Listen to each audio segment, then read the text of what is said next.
media is lying to us. Venezuela firsthand made me realize how much the media is lying to us about the reality on the ground. The US government and its propaganda arms say it's a dictatorship where mass famine and civil unrest demands US intervention. They deliberately don't tell you key facts. An economic war being waged inside by private businesses and outside of the country by crushing US sanctions. Trump's sanctions have debilitated the Venezuelan economy, costing them $6 billion just in the last year. And sanctions do exactly as they're intended to do, by hitting the poor and working class people the hardest.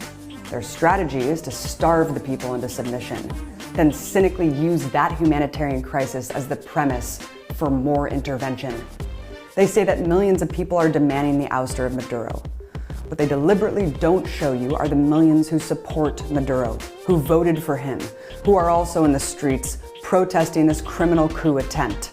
They say that a coup is democracy, that Guaido is restoring the Constitution by declaring himself president in a country that just held a presidential election last year. We've seen this propaganda playbook before, from Latin America to the Middle East, and it's literally being led by the same war criminals. John Bolton, who lied us into war with Iraq, Elliot Abrams, who facilitated a genocide in Guatemala. 1 million Iraqis died for a war based on lies, paved by the so-called free press. And they're doing it again. All progressives and anti-interventionists have to stand in solidarity with our brothers and sisters in Venezuela to defend their sovereignty and let them decide their own future, free from US sanctions and intervention. We must call this what it is, an illegal coup underway by the bloodthirsty Trump regime to overthrow one of the last remaining independent nations in Latin America and plunder their oil.